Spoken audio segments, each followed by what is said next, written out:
Let's pour one out for the injuries we saw this past weekend and move forward with our Week 5 waiver wire pivots. We'll also discuss which breakouts will continue and which will fizzle out, plus some good news. All this and more. It's the IBT Podcast coming right at you.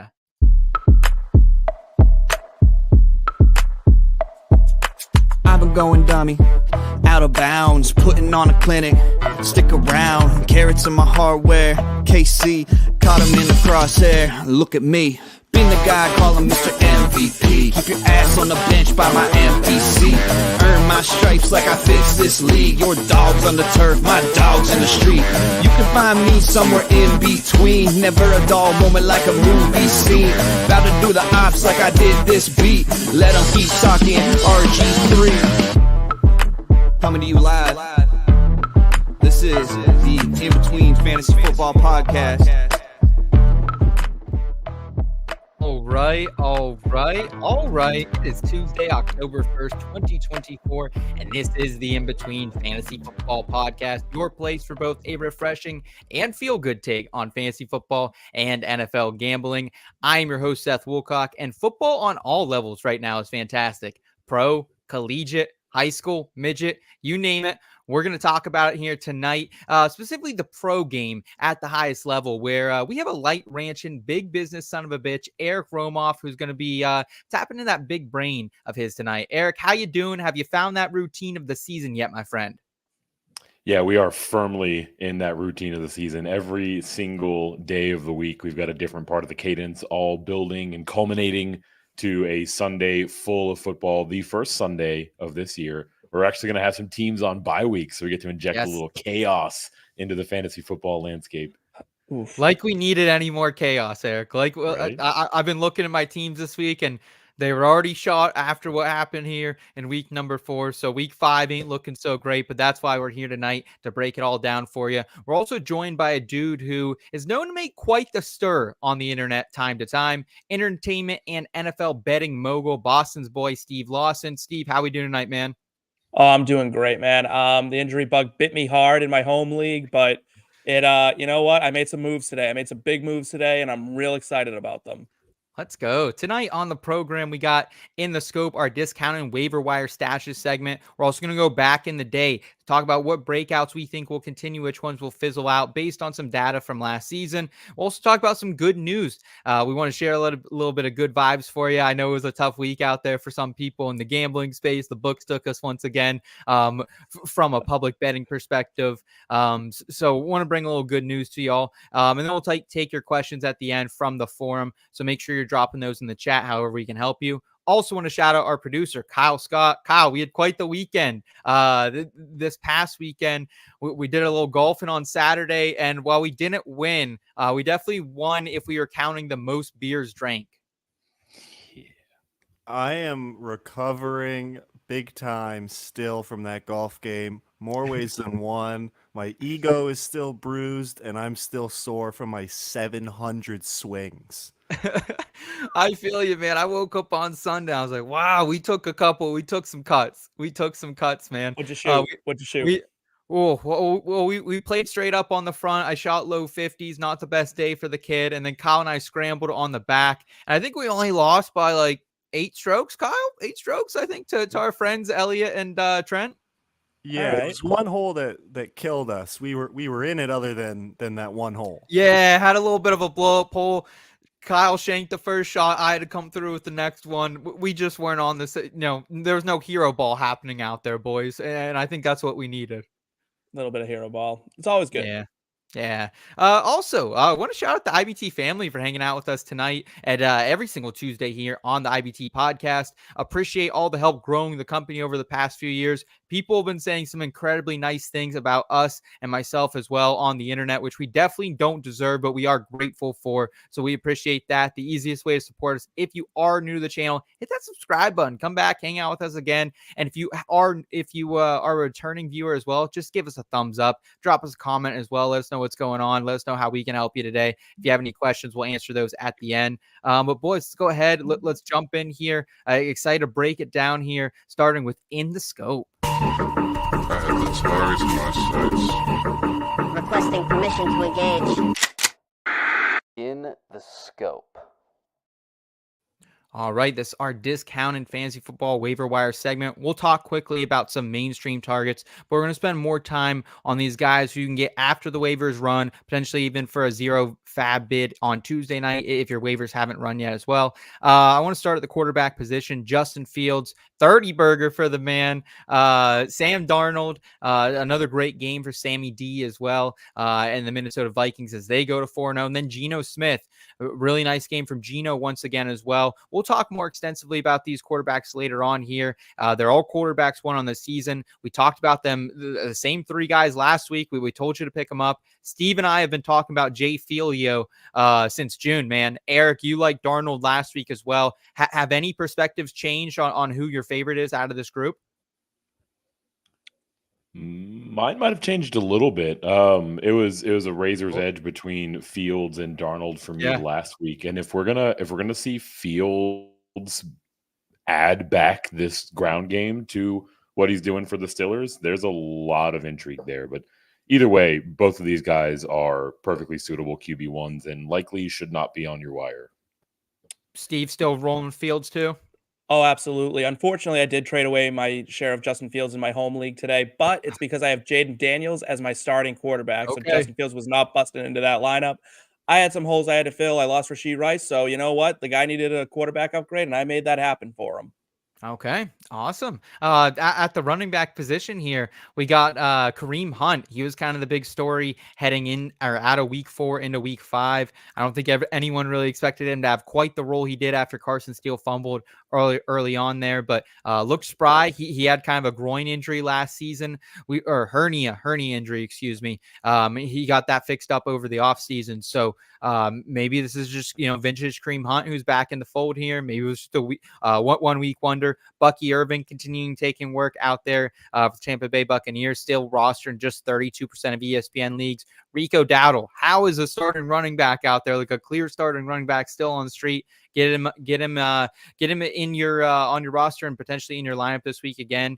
And then Tyler Algier had a big day. Keep hitting those Tyler Algier over rushing props. It's like 18 yards, Eric. This is like my favorite prop.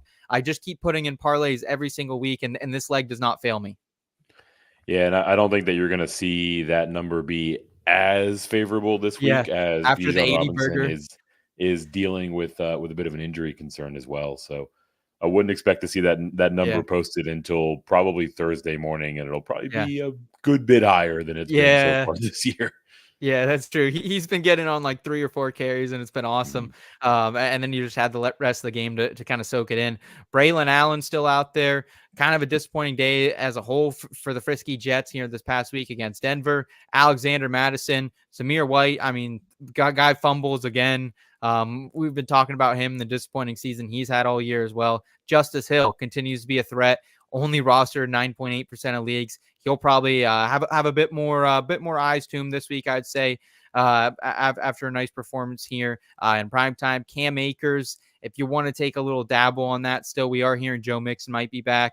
Roshan Johnson still available. Swift had a big game, but Roshan interesting as well. Antonio Gibson, your guy out there, Steve. He's back in the waiver wire mainstream here. And then Emmanuel Sanders, Tank Bigsby, two younger running backs taking some work away from the veterans. Steve, who's your favorite if you need to play just this week, you think?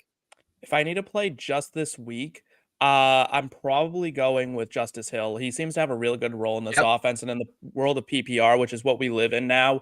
He seems to be the guy to own. It's him or Kareem Hunt overall, and that's where I would go. Yeah, I'm with you there. They're going to be playing the Bengals here on Sunday, so potentially a little more of a passing heavy script I'm projecting there. And either way, they didn't have a passing heavy script here this past week, and Justice Hill still got it done. So yeah, I like Jay Hill a lot.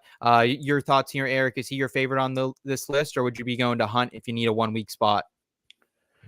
Yeah, I guess of this lot, I would probably go to Hunt, at least assuming that we don't have any news about CEH coming into the fold this week.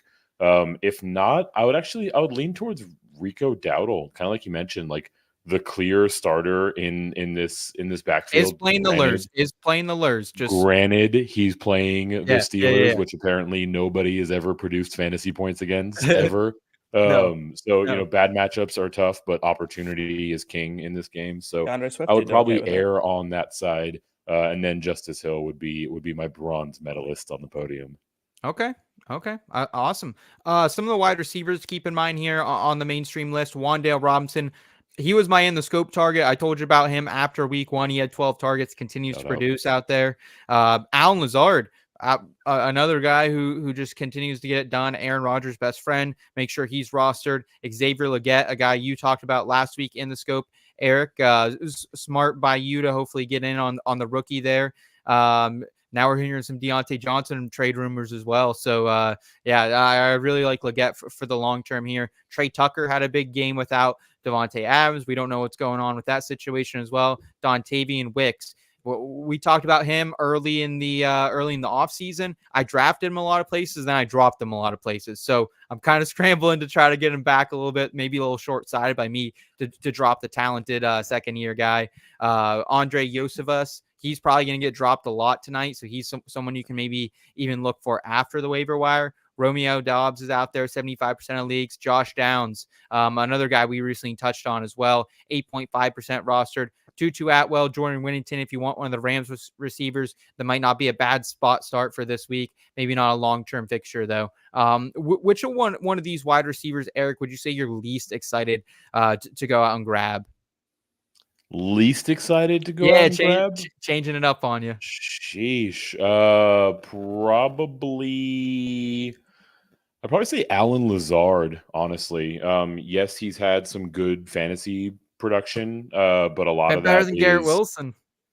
Well, yeah, but we all know that he's not better than Garrett Wilson. Sure. And we're seeing the emergence of Mike Williams week over week. We're seeing him get more time on the field, more routes run, eventually more targets. It seems like one is waning and one is waxing. So I would much rather get off of the Alan Lazard train right now, because I think we've already seen his best fantasy week so far. Steve, which one are you least excited about as well? I mean, honestly, if we're going off of having to bid on them, Dontavian Wicks probably, because he's going to cost so much money. Listen, the Packers are not going to be chucking the ball around like that every single game. I'm not terribly excited about the Packers, and after that, it's Whittington, because I mean, I don't really need to say much about him. He's a jag. I actually kind of like Whittington. I think Tutu's the jag. I think Whittington actually. Yeah, I think Whittington actually might be the guy who, while he is playing you're 100% right, Steve, that he is like playing that Puka Nacua role that could go by the wayside in a month from now. I think he's the guy that kind of sticks out a little bit. Like, I think Tutu's in his last year of his rookie deal as well. So little love from Whittington for you as well, Eric. I might be sneaking out there for him a little bit. Yeah, I like targeting Whittington a lot this week, specifically because price matters, right? Everyone's got a number, and I think you can get Whittington for next to nothing, or at least lower than most of the names we're talking about on this list. He did not and has not put up the requisite fantasy production to Curry to call for a big price tag. But if you look at some of his underlying metrics, he's starting to emerge in this offense as well. He's seeing an increased snap share. He's getting more utilization and more looks in these critical points, red zone, third downs, right? So you're kind of getting onto the Whittington bandwagon a week or two early, and you're doing so on the cheap, right? So if you need someone to plug into your lineup to produce like this week, probably not bidding on Jordan Whittington. But like if you've got an open bench spot for someone that you can get cheap and is a nice little lotto ticket on the backside of your roster, that's really where I'm targeting Whittington. I might need to fire him up. I'm gonna be honest. I've been looking at my lineups. I might need to fire him up out there. We got Albert in the chat. Good evening, IBT. Good evening to you, Albert. Hi, we appreciate you, buddy. Looking at the tight end position here, the mainstream targets: Tyler Conklin, Mike Gesicki, Tucker Kraft. I will say Gesicki has been seeing a little bit less snaps the last couple weeks to the rookie Eric All out of Iowa. So if you had to rank these, Steve, just give me a quick ranking: Gesicki, Kraft, Conklin. Who are you going after on the waiver wire? I'd go Gesicki, Conklin, Kraft. Again, the Packers are not going to sling the ball around like they did this past week. I just don't buy the volume being there enough. Gesicki to me is still a vertical threat. He's the guy who's most likely to get you good yardage, good touchdowns. I just feel like he's the guy that I would want still. I will always go with the better athlete usually at tight end. Eric, yourself? I think I'd actually have it in the exact opposite order. I think the divergence that we have here is our outlook on the Packers offense. I do think that we're going to see them throw the ball a lot, and specifically Jordan Love loves throwing the ball to the end zone. So we see a lot of passing touchdowns, or at least potential for passing touchdowns out of that offense. But the point here is like kind of like we were talking about with who you're going to play if you drop Kyle Pitts. Like these are all streaming tight end options. Tyler Conklin 2 weeks ago was the most added tight end, and last week he was the most dropped tight end, and this week he's going to be one of the most added tight ends, right? So you're literally just spinning the wheel and hoping that one of them has their good week when you have them in your starting lineup. For whatever it's worth, I think Gesicki probably has the safest floor out of the lot. Yeah. But I think Kraft has probably got a bit more upside, especially in the context of Christian Watson likely being out for at least a couple of weeks, if not longer. Yeah, absolutely. Let's look at some in the scope targets here, gentlemen. These are the players we're targeting after the waivers run. Eric, I want to start it off with you, my friend. Ooh, I've actually got a 2-pack of in the scope targets. One of them I mentioned earlier when we were talking about our mainstream targets. Clyde Edwards-Helaire is eligible to return as soon as this week for the Chiefs. We don't have any reporting that it will be this week, right? But look, for however many guys they've had in that rotation, none of them have really looked all that inspiring. Kind of like I was talking about going out and getting Kareem Hunt 2 weeks ago when everyone was freaking out about Steele, right? Like go prospect in this backfield, right? Like get someone that you can get on the cheap. Maybe he steps in there and looks even just incrementally more lively and earns a larger role in what I think will likely be a two-headed committee, regardless of who it is. So a cheap way to try to strike gold in terms of the Chiefs backfield. And similarly, I like to look at the wide receiver market with Jalen Polk, a guy that really took a step forward in terms of his target share this week, in terms of his time on the field, in terms of his route participation. Obviously, as Steve can attest to, not a very good offense that he is running routes in. But if nothing else, you can go out there and get him for cheap. And when the day comes that they switch over to Drake May, which I think is probably in the next couple of weeks, now you've got what projects to be one of their top pass catchers, and you got him for free a few weeks before he broke out. Yeah. I think what's interesting about CH as well, just circling back onto that point, Eric, is they might need to open up a roster spot for a wide receiver to elevate somebody. So there's a chance that we see whether that's Samaje Perine or Carson Steele deactivated here, heading back to the practice squad. So CEH might get that bump right away and might be seeing the field. So I like that call. He's been a guy I've had circled in the back of my mind for in the scope for like 3 weeks now. So I'm glad you brought him to the table here tonight. Steve, let's talk about your in the scope target, and it's really going to depend, I think, on your league, whether he's someone that is highly sought after or not. But bring him to the table, and I think it's worth discussing either way. Yeah, I went with Trey Sermon because Jonathan Taylor has an ankle injury, right? And Jonathan Taylor has a history of ankle injuries. So if I'm the Colts, right, big picture, you probably want to play it safe with what's going on with Jonathan Taylor, right? Trey Sermon in bits and spurts looks capable. I'm not going to sit here and tell you that he's going to set the league on fire and do all this stuff, but I think he has talent. I think there is some talent within Trey Sermon, and that offense is built to run the ball well. I really think that if you're really pressed for a running back right now, or if you just need someone to kind of throw at the wall and see if it sticks, Trey Sermon's a good option, especially for you Jonathan Taylor owners. Like get your cuff, because injuries keep coming for this guy. Yeah. I'm curious, honestly. Like Eric, how much fab, if any, do you think the JT managers are going out there and spending on Tuesday evening? You think for a guy like Sermon? I don't know. I have JT in a lot of leagues, and I don't honestly know what I should bid for him. So I think it's a great open discussion.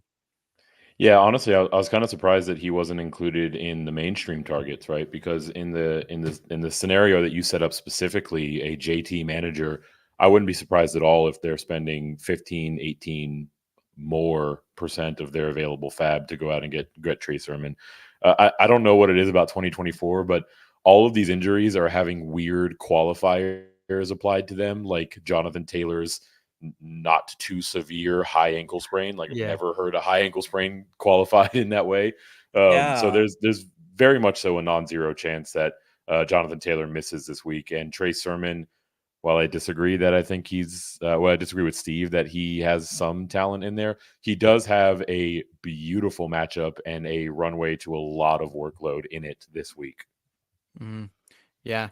It was funny. So Steve, actually, transparency, he got to the show sheet and put in this name before I added him to the mainstream, because I was hoping maybe we would get more clarification on Jonathan Taylor and that everything would kind of be set at ease by tonight. Doesn't seem like that's going to be the case. So either way, I think Trey Sermon is a guy we should have on our radar for sure. Yeah.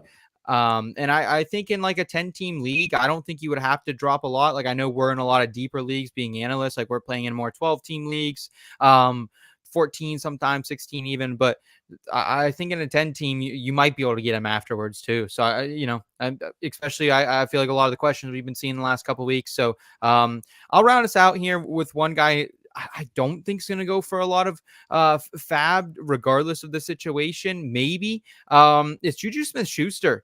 Only rostered in 7.2% of leagues right now. And look, I don't know who needs to hear this, but in 2022, JuJu Smith-Schuster played this Rashee Rice role in this Chiefs offense. He didn't do it overly well, but he was still wide receiver 27, working out of the slot most of the season. The fall off for JuJu Smith-Schuster, I tweeted this out a little bit ago, like, this is one of the greatest mysteries of the world. And I was a Steelers fan, so I had a front row seat to this. As a rookie, guy goes out, pretty good rookie year, 917 yards, 7 touchdowns, wide receiver 16. And then as a sophomore, I had him everywhere this year. I remember it like it was yesterday, playing across from AB, so maybe that was part of it. But 166 targets, 111 receptions, 1,400 yards, 7 touchdowns, wide receiver 8 on the season. He had one more decent season with the Steelers. 2020, he was wide receiver 18. And then he went to Kansas City, had a pretty okay season there as well. And then kind of went to New England and died. I just think, like, I really expect him to take over the slot role, boys. Like, he had no targets last week after Rice left, but he did run 52% of the snaps. They play the Saints on Monday night. I don't know about you, but I kind of like having that closer in there, even if it is someone as scrappy and if you want to call him washed as JuJu, but he's only 27 years old. The Saints, I think, are a pretty good matchup. They gave up huge games in week 3 to Devonta Smith and Dallas Goedert as well. CeeDee Lamb, Jalen Tolbert, they went off in week 2. And like, I know Drake London didn't have a big game last week against them, but still had double-digit fantasy points. Yeah, Kyle Pitts put up the donut, but like Ray McLeod out of the slot had 10 fantasy points for you. So if that's the matchup we got to attack here, I think that's what we got to do. So, Eric, your thoughts on JuJu here? And man, he feels like an old as hell 27-year-old. Yeah, there's a lot to unpack in your statement. I'll start with the overarching piece, which is JuJu is not getting the amount of attention that he rightfully should. Granted, he hasn't looked very good on an NFL field in quite some time, but the thing to underscore that you said is that he is the heir apparent to step into this Rashee Rice role. He will not be as effective as Rashee Rice. Let me be clear about that. But as you look up and down their wide receiver core, he's the one who's played this role before and has been at least effective at executing the game plan from that position. So he should get more attention. He's not, so there's opportunity to go out and attack that. I disagree with the premise that you should be starting him right away, right? We don't necessarily know how the Chiefs are going to Eric. play him. Times are tough, my friend. I had a lot of Rashee Rice. Times shouldn't be that tough. I mean, Jesus. I promise you've got better options than that. It has to be. If nothing else, I want to see it, right, before I rely on it. Yeah. But your analysis is bang on, right? You know, you were talking about how this Saints secondary shut down Drake London last week. Well, Drake London almost never runs out of the slot, and the slot is very much so where you want to attack this Saints secondary. Taylor is their slot receiver. It's allowing a catch on almost 80% of targets. Crazy yards per reception for a slot receiver. So if and when we see JuJu lined up there, he does have the most favorable matchup, but Mhm. we can't really project in a clean way in terms of how the Chiefs are going to use him this week. Yeah. Yeah, I agree with you. We're going to get some questions at the end, but I do see a new face in the chat, so I want to get to him. Eddie, what's up, man? IR swap, Pacheco and Hawk for CMC. I'm loaded at tight end. This is a redraft league. Which running back returns first, if at all?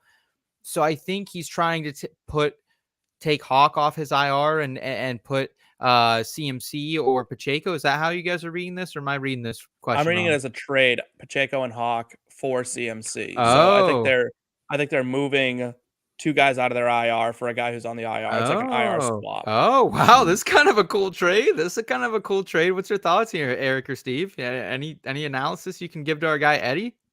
Yeah, I would take Pacheco and Hawk because it's come out recently that CMC has not just one Achilles that has tendonitis. Now both Achilles have tendonitis. Listen, Achilles tendonitis is not something that easily goes away, and when you have it, you're so likely to tear your Achilles. It's not even funny. So your best bet, I do not expect CMC to play this season. That is where I'm at, and that's speaking from a medical standpoint. Um, if you need my credentials, I am an RN. I've worked in the emergency room. I've been a nurse for 6 years now, almost. And this is not a good injury for a running back to have someone who relies on explosiveness. Pacheco may miss the season, but Hawk will come back. So I would stay with Pacheco and Hawk instead of CMC. Eric, your thoughts here? We've definitely heard a lot of different reports, I think, on CMC. I was on the Fantasy Pros football podcast Sunday night with Dr. Deepak Chona, and he said he could be back here in early November, like the recent reports have indicated, but there's really no telling with this, as Steve kind of alluded to, with it being in both legs. A lot of question marks. Yeah, certainly. And I mean, look, while Steve works in an emergency room, none of us are medical professionals on an NFL staff. So I think we should qualify all of our statements with that regard, or in that regard.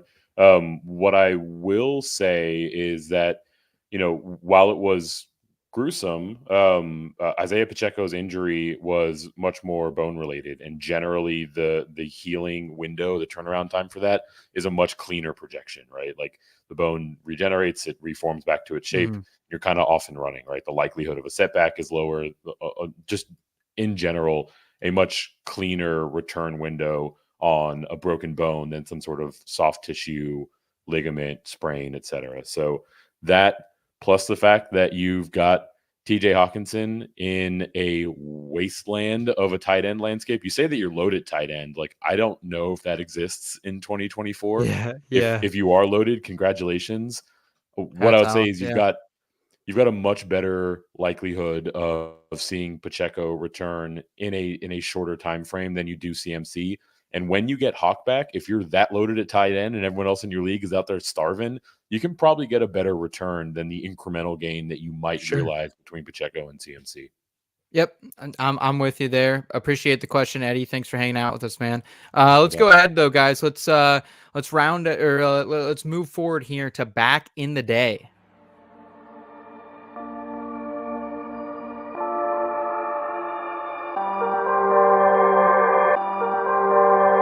They ain't make them like this way back in the day. Took a shot, couldn't miss way back in the day.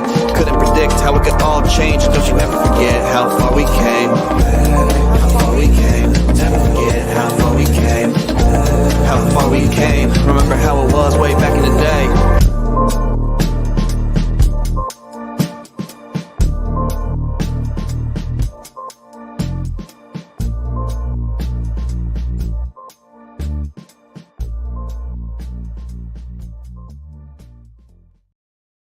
All right, back in the day, we're going to look at some of last season's early breakouts and talk about this season's breakouts and who we expect to continue and who we expect to fizzle out here.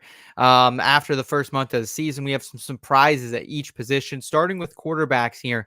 Quarterback ones, currently Baker Mayfield, QB3 overall, Sam Darnold, QB5 overall, Fields, QB6 overall, Geno Smith, QB8 overall. And for a little historical context for you, dating back to at least last year, Jordan Love started as the quarterback 3. He kind of went through a bad stretch there in the middle of the season. Still finished quarterback 5, though, was hot 10 in the season. Won a lot of people championships. Tua Tagovailoa, quarterback 6 to start out the season. Finished QB 9. It was kind of like a mediocre quarterback 9, I would say, if anything. And then Russell Wilson was the QB 9 after a couple weeks. Finishes QB 14. Of course, misses the last few weeks there of the season. So looking at this batch of quarterbacks here, Eric, who do you expect to continue the breakout season? Man, so I always have like lame kind of practical answers to this. So I'll start by saying I'm going to look at the bottom of this list because it's much easier to maintain QB8 or QB6 than it is to maintain QB3 or QB5, right? So looking at those two, I'll go with Justin Fields of those two, and a lot of it is just the mathematics, right? You know, we've seen him not only perform well by distributing the ball through his arm and had several big games or big gains that were negated by penalties or drop balls in the first part of the season. But also, you can do a thing or two with his legs. You just have more outs, right? He has more ways to get to a QB6 outcome than Geno Smith does on a QB8 outcome. He's basically got to throw touchdowns if he wants to maintain that. Yeah, agreed. I think I'm with you on Fields there. I think Baker can still be a top 8, top 10 guy rest of season, but I just don't know. I think you're going to have the peaks and the valleys a little bit here. So Steve, I think you're on with Fields as well. Yeah, and I would take it a step further and even say that I think Justin Fields is going to rise past QB6. Really? I have him. I think he'll finish as a top 5 quarterback all day long this year, as long as the Steelers don't do something dumb and bench him. I think that's the question mark. I think we saw him get unlocked a bit this last game, and I think that'll be a lot of what we see going forward. Yeah, it's kind of tough to put that genie back in the bottle a little bit, especially what he's doing around the goal line now. Let's keep hitting those anytime touchdown scores as well. I found him as good as plus 275 2 weeks ago. I didn't bet it this past week, and I regretted not betting it. Of course, I bet the Najee over on rushing yards, which, I don't know if you guys saw that stat line, but I think I was about 50 yards off. So, rough. I think Justin Fields continue to be used here, and like honestly, like you can't bench him at this point. Like he's got the locker room, and I think it'd be unless Russ still has more sway than we think. But I feel like it's hard to bench a guy who's playing good when they haven't had a guy play good in years. I got a question for you because you are a Steelers fan. Does he have the locker room? Because do you see that Najee Harris clip? I didn't know. So after the game, they asked about Justin Fields and how he kind of threw the offense on his back and carried them.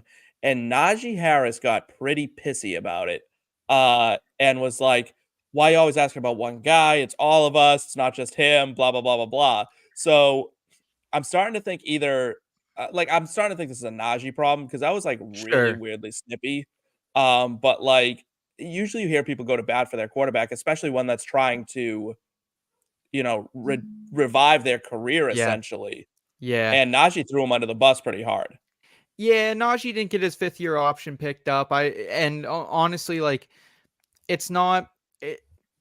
Pittsburgh media takes a lot of shrapnel. They got guys like Kaboli, who, God bless Kaboli, soul, love me some Mark Kaboli, but he's Mark Kaboli. Like they got some funny guys. They got some, Ed Bouchette does a great job. Like they have some really serious reporters as well. And like not that Kaboli isn't, but I just think I sometimes see this out of Steelers fan following it kind of close. So, from the players. So I'm not going to take that super hard.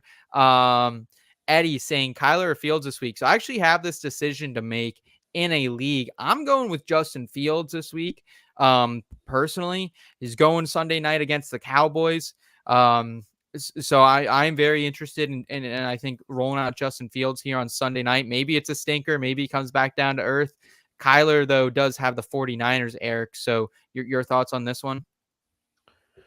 These two are literally back-to-back in my quarterback rankings this week. I have Kyler one spot ahead, but both are fine options. I don't think that there's really a wrong choice among them. If nothing else, it's really just about the sample size of seeing Kyler do it in this system is a bit larger than, seeing Justin Fields do it in this one. Yeah. So Safer. that's a little bit of a cleaner projection and Yeah. turn the tiebreaker. I think safer, I would say Kyler Murray.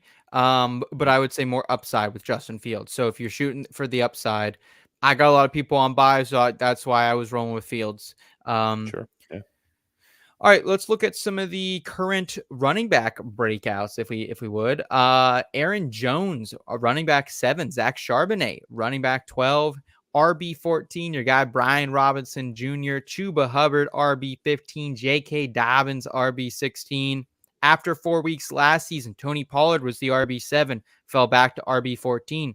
Brian Robinson Jr., same guy, same position, same team. Different team, kind of, though. I mean, they're kind of a wagon out there. Brian Robinson Jr. started the season RB8, finished RB21. DeAndre Swift, though, everyone remembers that fallout. Started RB9, was hot in some primetime games, finished in RB20 territory as well. So after 4 weeks here, who do you think continues this hot stretch here, Steve? Well, that's kind of an ugly list. I guess I'd have to go Aaron Jones, I guess. We don't see too many like true like workhorse running backs in the NFL right now, and he seems to have a real like strong grip on that starting role. He's their goal line back. He gets some pass catching work.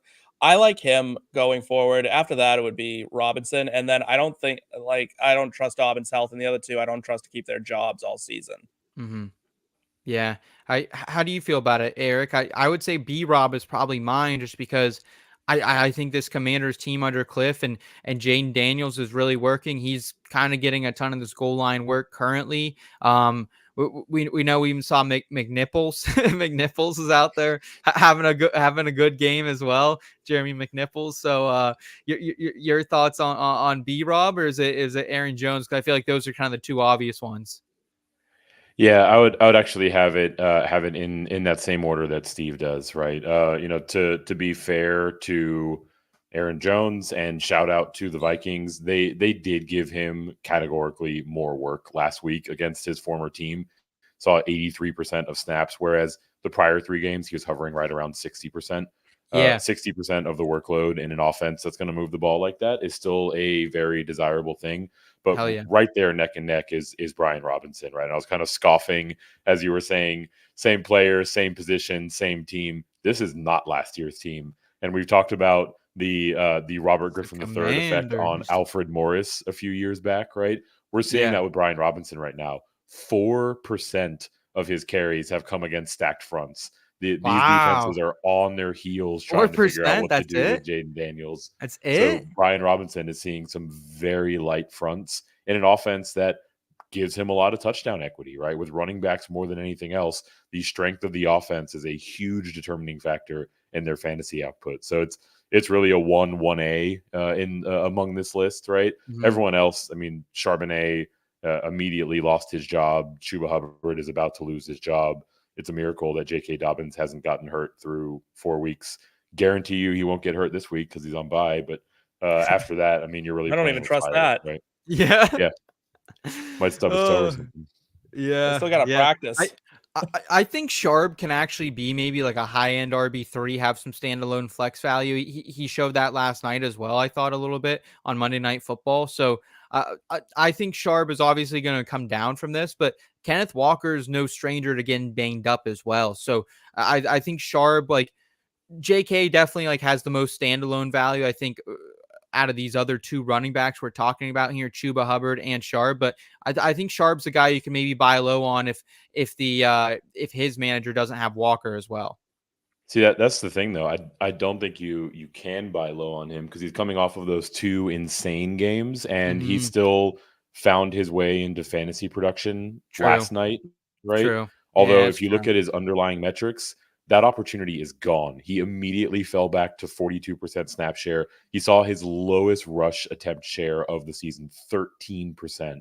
So you're really looking at, blowout game scripts where he's going to be a little bit more involved. I would actually say Sharp's probably a sell high, especially to the Kenneth Walker manager as a bit of insurance. Okay. All right. Let's talk about some wide receiver breakouts here. Chris Godwin, currently the wide receiver 5 on the season. Brian Thomas Jr. doing work for the rookie class. There's actually three rookies inside the top 12 right now, or the top 14. Thomas Jr., though, is wide receiver 14 for the Jaguars. One of the few bright spots for that team. Jameson Williams having his breakout season.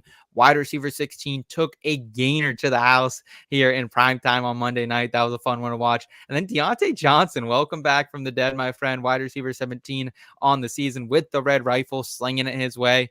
After 4 weeks last season, here's some of the names to know. Stephon Diggs was the wide receiver 5. He did finish as the wide receiver 9, but that's just because he put up so many damn points early in the season. Like, it was bad for Stephon Diggs. He fell off late. That's kind of one of these veteran examples. Puka Nacua, he was the young breakout star of the early season. He was wide receiver 4. Where did he finish? Wide receiver 4. He was actually the real deal, even with Cooper Kupp coming back at one point as well. Romeo Doubs, he was the wide receiver 16, though. He was kind of one of those, I think, I don't want to call it fluky, but high efficiency players early last season, and it kind of fell off down the stretch. Finishes the wide receiver 36. It's kind of nothing more than a bye week replacement down the road there. So, Eric, which one of these wide receivers do you think has the most staying power here in 2024? I think it's definitively Chris Godwin, right? We hyped up his move back to the slot over the course of the offseason and through 4 weeks.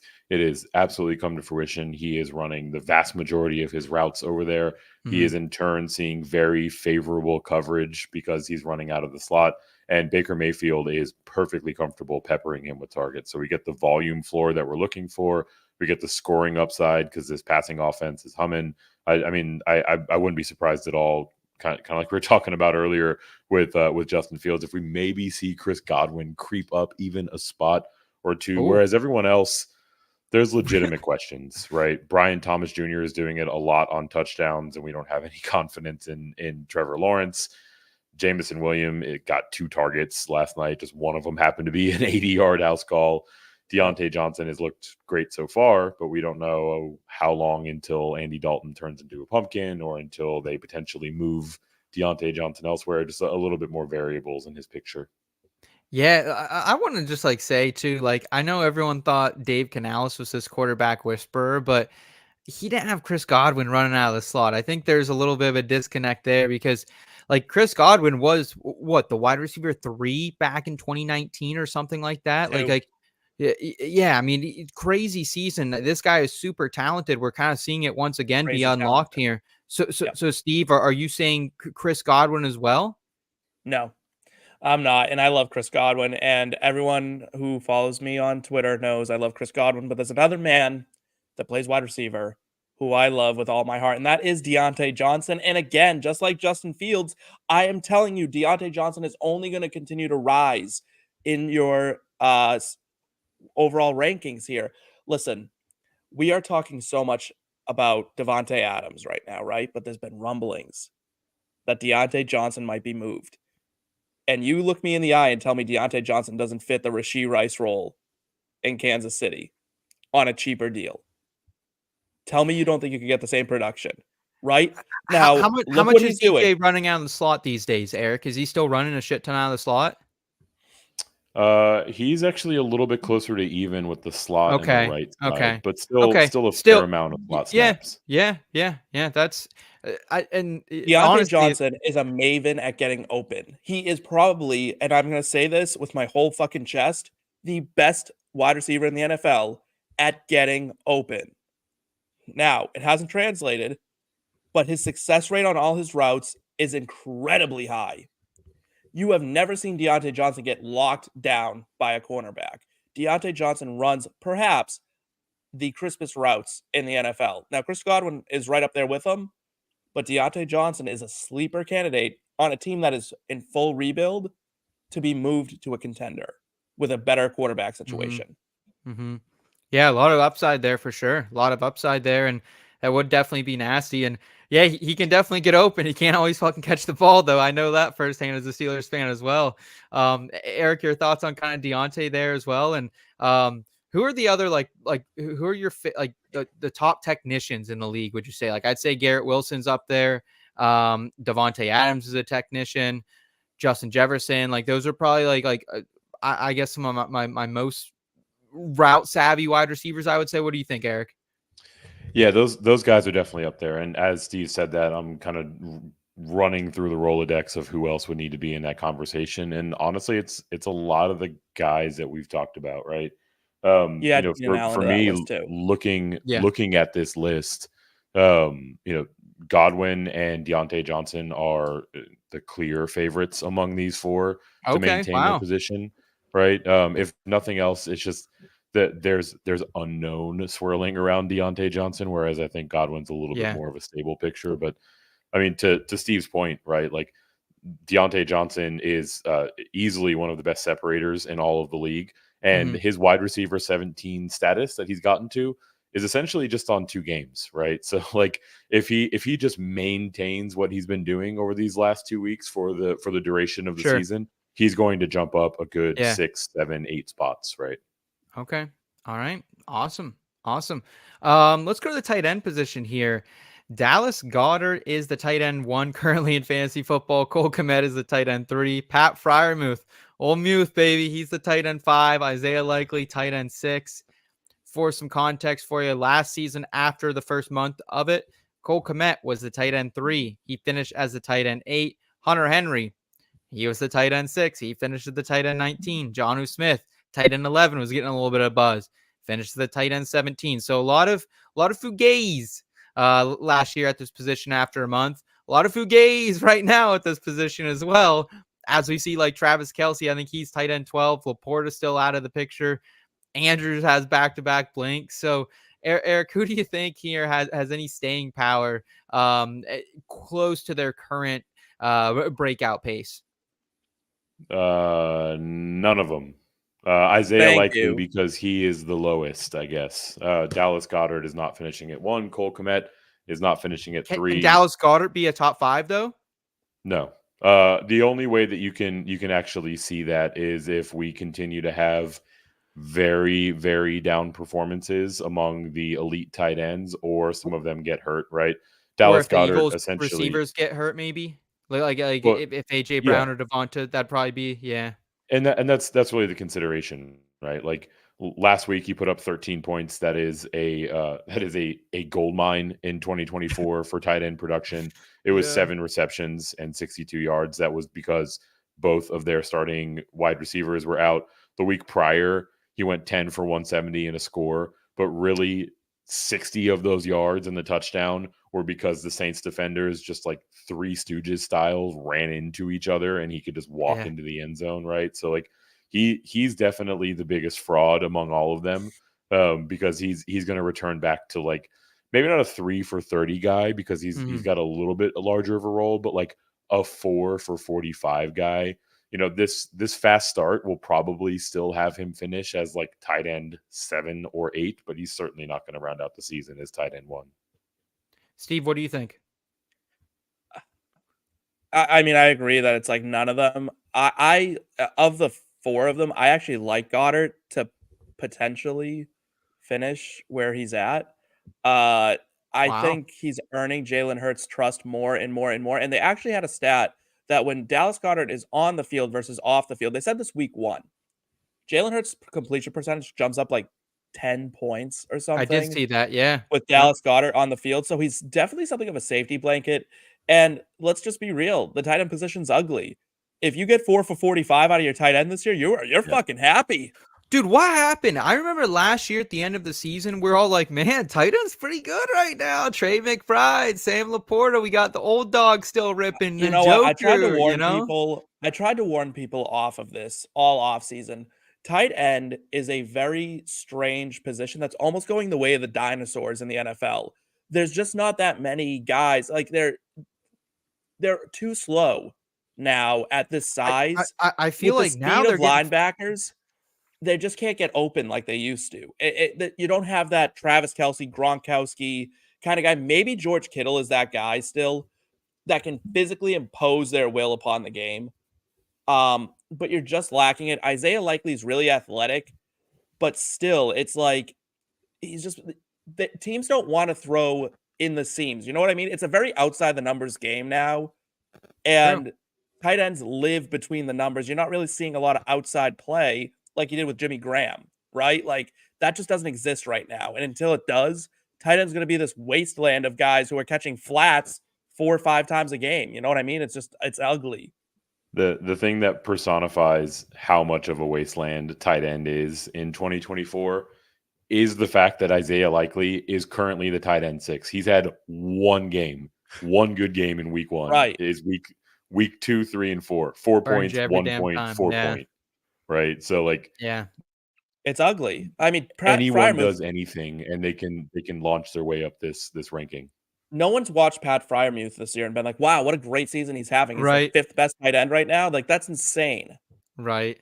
Yeah. I actually think Muth could be decent down the line, though, honestly. I mean, he really does feel like I'll say egg on my face. Not only did I pick up Calvin Austin in multiple leagues, I bet his over of his receiving yards. It was 25. Man.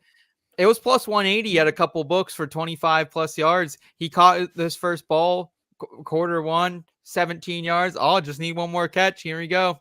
Didn't see another target the whole game. So I think Freiermuth is kind of that number 2 target there in Pittsburgh. So as long as he can stay healthy, I think he's a guy like you're not going to be excited to roll out Pat Freiermuth, but he's not going to fucking kill you right now. So I actually don't hate Pat Freiermuth maybe finishing tight end 5. I think that's high for him, but let's not forget what this guy did his rookie year as well when he had Big Ben tossing him the pill as well. Sure. Yeah, no, I mean, I guess it works. Let's go ahead though. Let's answer some people's questions here and from the forum. If you're up, stuck, thinking about what to do, here in between, we got advice for you. Back and forth all day, trying to pick the play. Let's hear what them boys here had to say. Presented by the Fantasy Football Advice Network. Make sure you guys are checking out the Fantasy Football Advice Network at fantasyfootballadvice.com or download the Fantasy Sports Advice Network app. You can get involved with a bunch of different things happening over in those communities. We appreciate their support very much. I want to get some questions here in the chat. If you guys are new, easiest way to support us here is subscribe to the channel. Come back, hang out with us again. Or if you're an existing returning subscriber, just give us a thumbs up on this video if you enjoy this type of content. Here's one from our guy Chaka. Would you spend $100 out of Fab on? Would you spend $100 out of 150 Fab for Hunt? No, I'm not doing this. Nope, no way. How desperate are you, Chaka? Because I couldn't do this. We just talked about a bunch of other running backs. Like, can you get a Justice Hill for cheap? Can you Yes. Can you get Justice Hill for cheap? Can you get Antonio Gibson could be a spot start if you really needed someone like Roschon Johnson, Alexander Madison, like Algier Dowdle.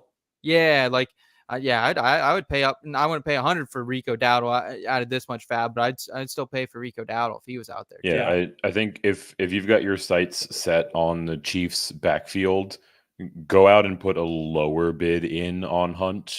I mean, if you want to be aggressive, 60, 65, $70, whatever. That's still an insane amount of your total budget, right? But if you want to take an aggressive position, go for it. But then go put in a cheap, $1, $2, $3 bid on CEH, and cumulatively you'll have a chance of getting part of that Chiefs backfield for at least a more reasonable price per player. Probably do. You can do 0 for CEH, and I think get him. Honestly, I don't think there's a lot of people who have caught on at this point. Why not? But this is always my thing, right? Like if you're desperate, why not spend the extra like $2 or $3 bucks? Sure. If you're desperate enough to spend $100 on Kareem Hunt, you're desperate enough to spend $4 on CEH. Right. Yeah. Yep. Agreed. Thanks, Jocko. Appreciate the question, man. Hope that helps a little bit. If you have any more for us, let us know how we can help you, man. Our guy Nino, 4-0 in a 10-man league. Only weak spot is tight end, just as everyone else. Yeah, absolutely. But is it reasonable? Is this a reasonable overpay? He's going to be sending Andrews and BTJ, Brian Thomas Jr. for Trey McBride. Wide receivers would still be Chris Godwin, Cooper Kupp, Stephon Diggs, and Devonta Smith. Okay, he's just really hoping to solidify his tight end position here in this 10-man league. Eric, how do you feel about this trade, my friend? I don't like it. partially because I think that we'll see Mark Andrews get back to some form of himself, maybe Yeah. not the true upside that he once was, right? But certainly enough to where he'll be a startable option in 10 or 12 team leagues. Mhm. And moreover, looking at your wide receiver room, I've got some concerns, right? Cooper Kupp currently injured, Devonta Smith currently injured, Stephon Diggs is off to, at least was off to, an okay start to the season. He obviously had a much better game with Tank Dell out last week, but I don't think that you've got as much depth at the wide receiver position. Certainly not enough to where you can send out Brian Thomas Jr. and feel good about the incremental increase between Andrews and McBride. Yeah, I'm with you here as well. Like, you're definitely selling Mark Andrews at his low point here as well, I think, Steve. Absolutely. And it's don't overpay for a tight end. If there's a position not to overpay for, it's tight end. Like, Trey McBride will still give you absolute dud weeks. Like, it's not like he's matchup proof. You know what I mean? So Yeah. don't bother. Just don't Yeah. bother. I will say the Cardinals looked like they needed him last week. Oh my goodness. Holy cow. That was rough. That was a bummer. Honestly, if I'm gonna go out and overpay for a tight end too, like, I don't want to keep being this guy on this fucking high horse over here, but Travis Kelce, give him a look, man. Like, I mean, he's got to become the focal point now. Like, they don't have any other options. Before they had Clyde, or excuse me, they had Pacheco, and then they had Rashee Rice they could lean on. They don't have that anymore. So yeah, if I'm going to overpay for anyone, I think at this point it's Kelce or Brock Bowers too, actually, now with the Devontae Adams potentially, on the move trade rumors as well. So what, Eric? I would say don't take any actions that are hinged upon Devontae Adams being traded quite No, yet, but I like gun to the head, boys. Who's your give me your tight end 1 and 2 rest of the season? I Kelce and Bowers for me. Kelce and Sam Laporta for me. I'd go Bowers and maybe Njoku when he comes back. Njoku? What? Yeah. Njoku. All right. A little Njoku. All right. Well, shout out. I'm gonna scroll through whatever leagues I'm in with Steve and float some Njoku offers as well. Yeah, a little high on I mean, it's either him or McBride, right? Like, that's where I'm at. So yeah, it's ugly. Laporta too. Yeah, we are being a little low on Laporta. We got Daniel Daniel Caps here in the chat. What's up, Daniel? Appreciate you tuning in with us tonight, man. Saying someone dropped McBride and I have the #1 waiver claim. I have Bowers and Ingram already. Also, Kyler is my quarterback. Can you give us a little more context here, Daniel? Like, what kind of league is this? 10 team, 12 team? What's going on here? Because Trey McBride being dropped is definitely a little sketchy. Like, I would definitely want him on my team, regardless of these stud tight ends I have. So, do you guys have a problem with this? I'd pick him up. I'd take him. It depends on what you got. It depends on what your bench looks like. Are you strapped at another position? Is there someone else you can go get? Is there another star on the? I mean, how many people are in this league that Trey McBride's on the waiver wire? Yeah, that's what I'm assuming. All right, so so if he made a mistake, first off, you should just correct it. Let's be good league mates. Let's be good. Right, be good league mates and give him his guy back if it was a mistake. If it wasn't, go get him, because you're not going to stumble into a really good tight end this early. I mean, this guy was a 3rd, 4th, 5th round pick in drafts. Go get him. If this was like an error in judgment, like he dropped him and he probably shouldn't have, then whatever, go punish him, right? Like, if he accidentally clicked the wrong button or something and cut him, then give him his guy back for sure. But in the I mean, I guess in the vacuum of this reality, go out and get him. I would assume that you have a drop that you can make to put him on your roster. Even if you don't, like, I would much rather have Evan Ingram floating out there for my opponents to pick up than Trey McBride. Yeah, the way that Jacksonville offense is looking, Trevor Lawrence doesn't look like he hit the fucking broadside of a barn half the time. So it looks like they may be having a coaching change soon. We'll see. We'll see. If anything, they're going to get Press Taylor's ass out of there. Rumors. God, so bad. Like, I think bottom line on this one, Daniel, I would just say, like, contact your commissioner, like, as soon as possible.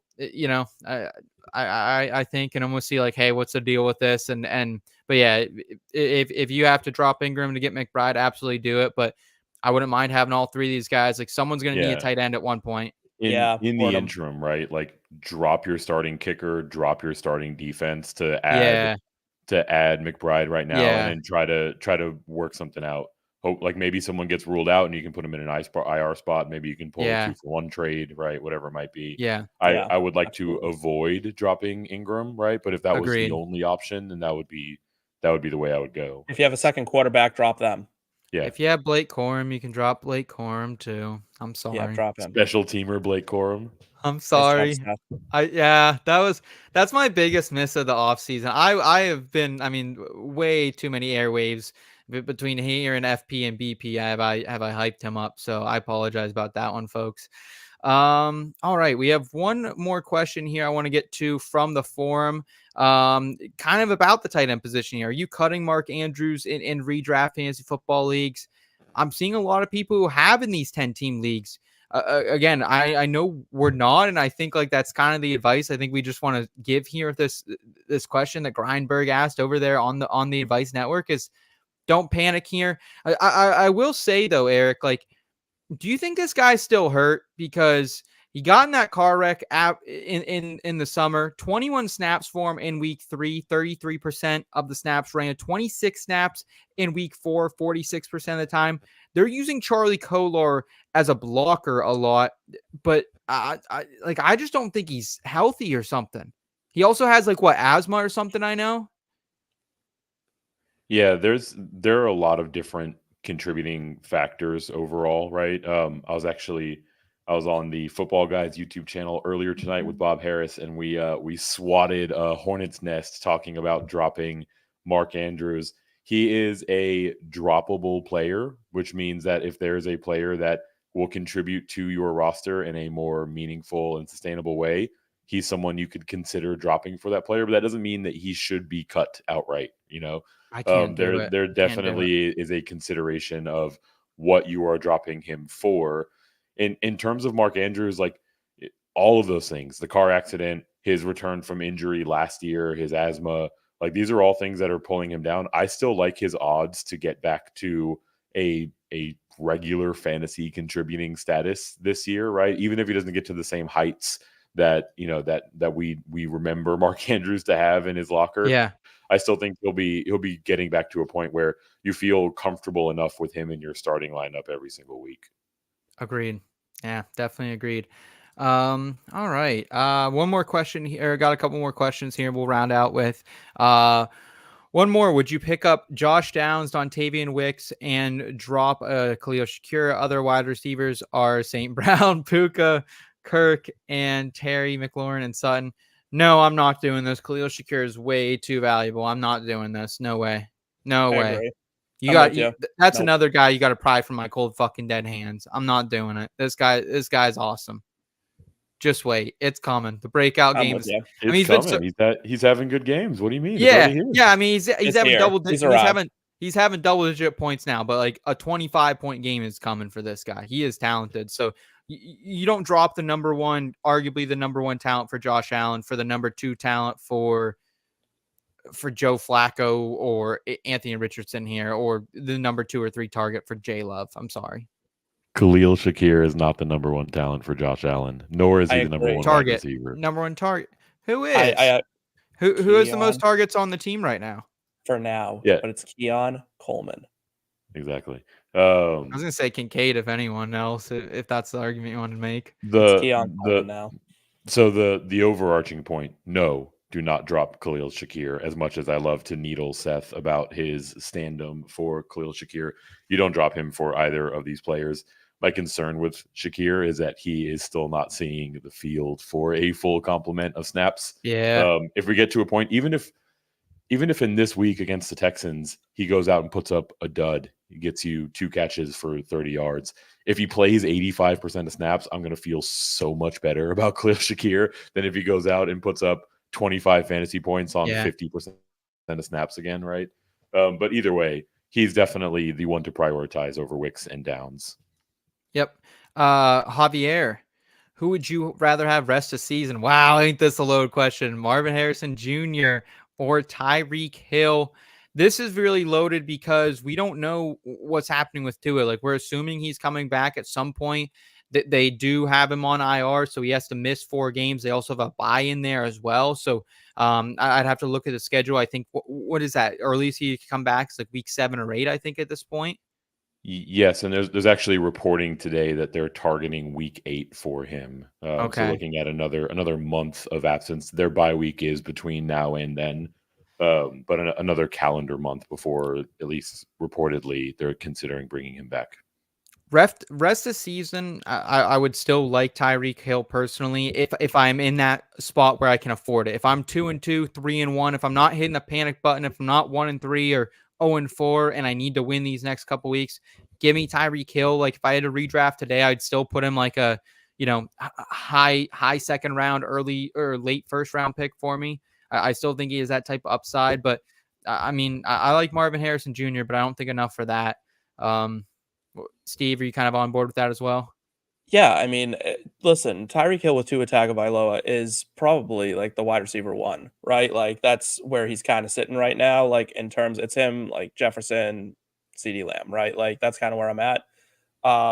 Yeah, no, MHJ is getting touchdowns, and he's really being bolstered by touchdowns, not so much targets and not really yards outside of one game. So, I'm going Tyreek Hill. Give me the proven talent.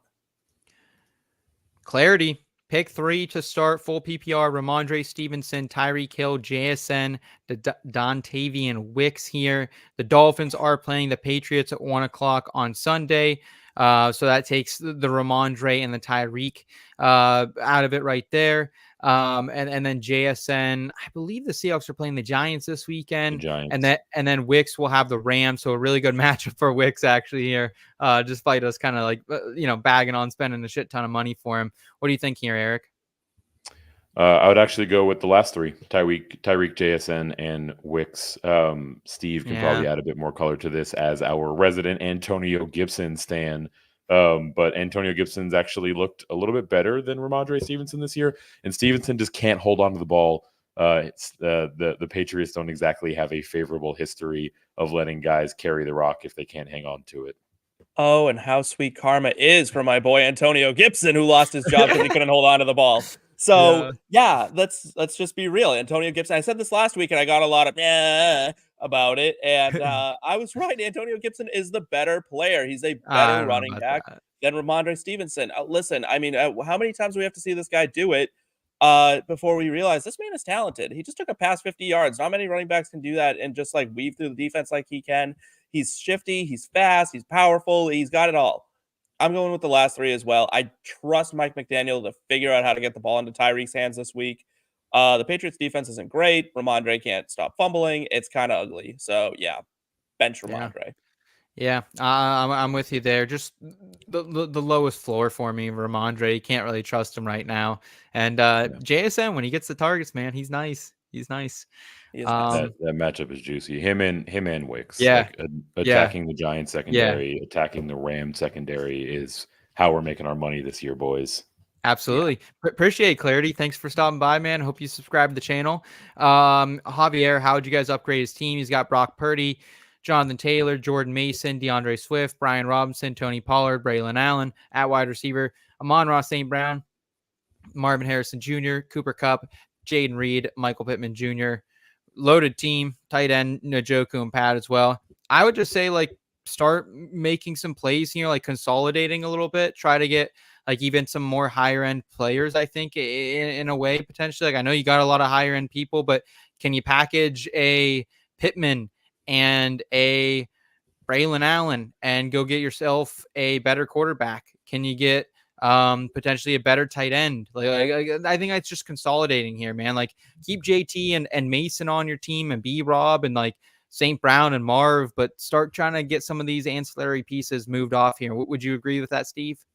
Yeah, I'd sell off probably Swift and Pittman, honestly, at this point. See if you can't package Sell them high. Sell them high. Sell them high, and then week. Go get like a stud running back or something for them. And then, yeah, you go trade for Justin Fields or something now. Like, go get him while he's, the iron might be a little hot on him, but overall, like, go get quarterback with some good upside for you. Kyler Murray, Justin Fields, someone like that. See if you can't pull it off. Tight ends thin, you got 2 of them. I'd move Freiermuth and just kind of call it a day. Yeah. Agreed with you there, man. Guys, let's go ahead and round out the show here quickly with a little bit of good news.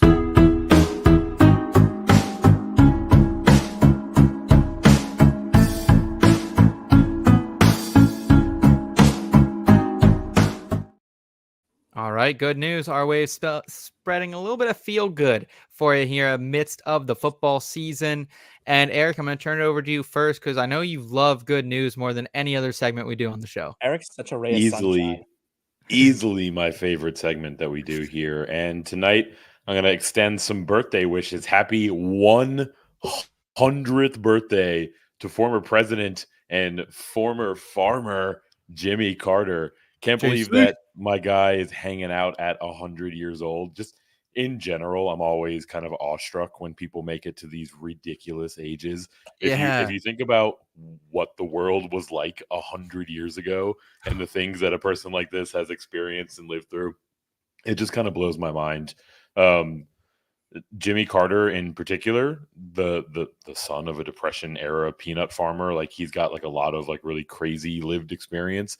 Maybe the craziest thing on this cat's resume, they moved him to hospice 19 months ago.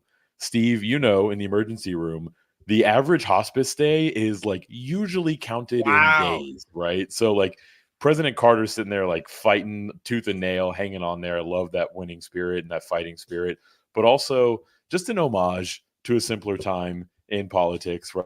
Yeah. Right? Someone could just be a mild-mannered peanut farmer and make their way into the highest office in the land. And there wasn't this hate and division around the entire spectacle.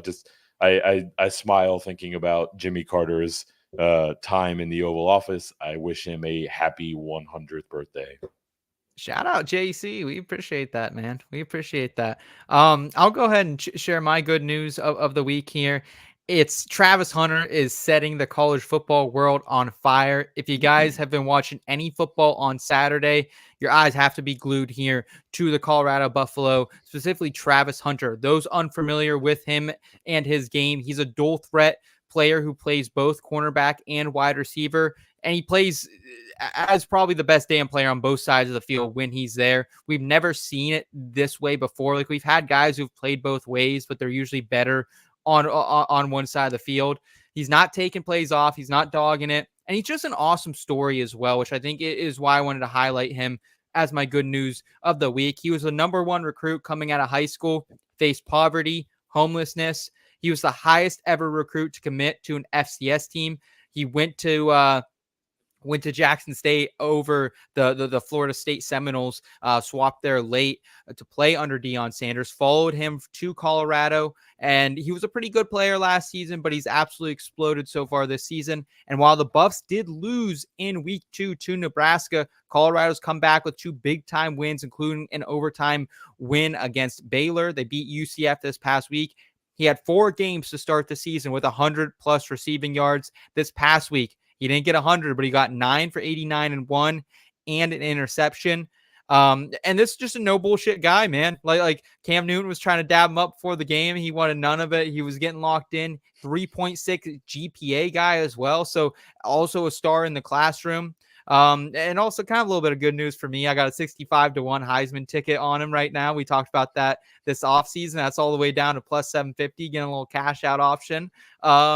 And also just going to be an awesome rock star, I think, for fantasy purposes here at the next level as well. If he does end up playing on the offensive side of the ball. So I'm jazzed, boys. It's Travis Hunter season. Let's go. I like it. Big fan. Eric, have you come around to Travis Hunter yet?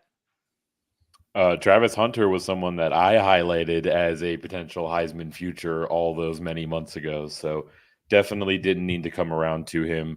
The spectacle of a two-way player is very hard for Heisman voters to resist. And when you layer on top of it just how impactful he's been on both sides of the ball, I mean, I'm surprised he's not near the favorite right now, honestly.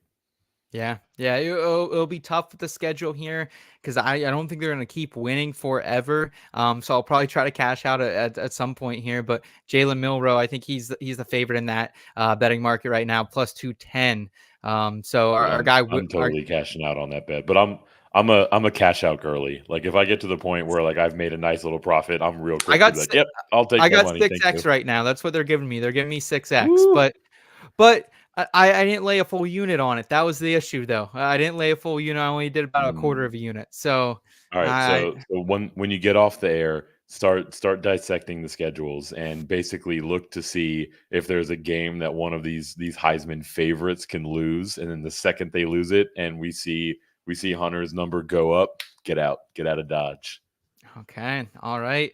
Let's go ahead, Steve. What is your good news of the week, my friend? My good news of the week is that they released the viewing numbers for Agatha All Along, the new series on Disney Plus, and it's doing really well. And not only is it doing well on Disney Plus, it's doing well on social media.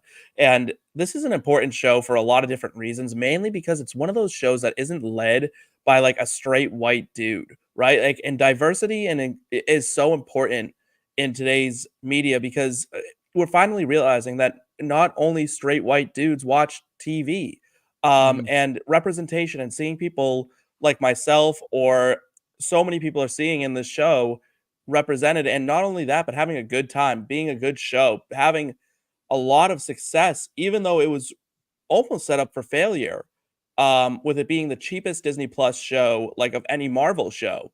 oh It's by wow. far the cheapest that they've made.